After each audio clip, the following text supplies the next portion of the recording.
এটা তদন্ত চলবে না, এটা হবে না। এরা জেনুইন পুলিশ, তদন্ত একবার সঠিকটা করলাম, জেনুইন আসামি ধরে ভাড়া দিব। কোন রকম সমস্যা কেউ করলে কেউ আসবো না।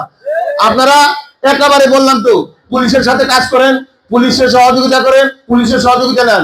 পুলিশ আপনাদের পাশে আছে, বললাম তো, জনগণই পুলিশ, পুলিশই জনগণ। ঠিক আছে? আপনারা থাকবেন তো জনগণের সাথে, একদম কোন রকম কোন কাউরে ছাড় দিবেন না। আমি বলে গেলাম, আমার ভাই যদি এখানে কোন রকম ঝামেলা করে, অন্যায় কোনো আবদার করে, অন্যায় কোনো কাজ করে, তাইলে আপনারা ধৈর্য পুলিশে দিয়ে দিবেন। ধন্যবাদ সবাইকে। আসসালামু আলাইকুম। সবার আজকের এই সবার সম্মানিত সভাপতি, বিশেষ অতিথি সাভার থানা ভারপ্রাপ্ত কর্মকর্তা জনাব জহির মিয়া সহ আপনারা যারা মঞ্চের সামনে আছেন এবং পরবর্তীতে আমার এই বক্তব্য শুনবেন, সবাইকে আসসালামু আলাইকুম। আসলে এই জালেশ্বর, নয়াবাড়ি, ভাটপাড়া, জামশেদ এলাকা দীর্ঘদিন যাবৎ একটি মহল একটা সন্ত্রাসের জনপথে রূপান্তরিত করছে। আজকে এইখানে আরো 4 জন অভিযোগকারী ছিল, তাদেরকে সরাই নিয়ে গেছে। তারা হয়তো ভয় ভীতি পাইছে, কারণ দীর্ঘদিনের যে আতঙ্ক, তাদের আতঙ্কটা কাটে নাই। ঠিক আছে? আমি আপনাদেরকে বলি, এটা এইখানে কিছু মাদক ব্যবসায়ী আছে।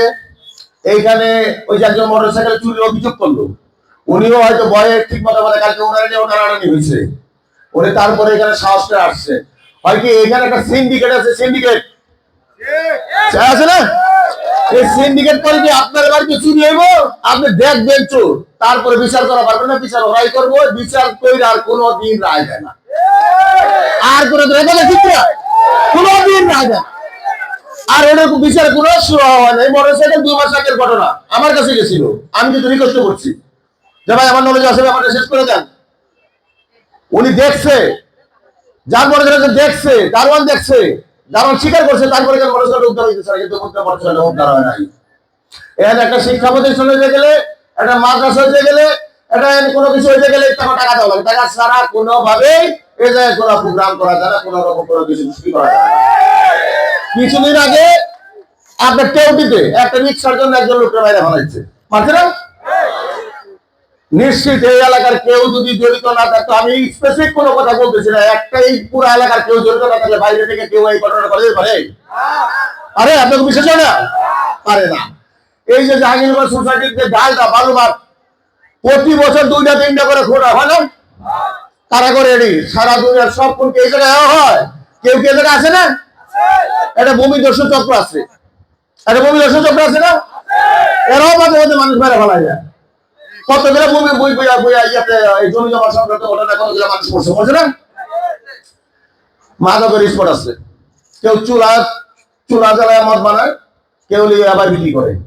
এখন মানুষ হলো অতিষ্ঠ হয়ে গেছে না। আপনি কিছু বলবেন, কালকে আপনারা একটা এক গ্রুপ দিয়া মাইরা বইরা এলাকা থেকে খাতা দিব, কি করেন এরকম?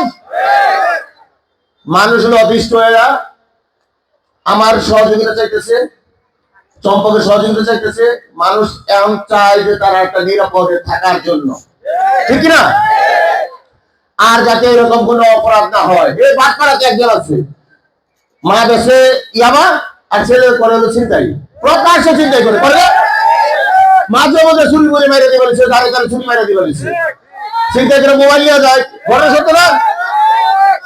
এখন ভয়টা দীর্ঘদিনে 30-40 বছরের ভয় মানুষের থাকে না, যে কারণে মানুষ কথা বলতে ভয় পায়। আজকে এখানে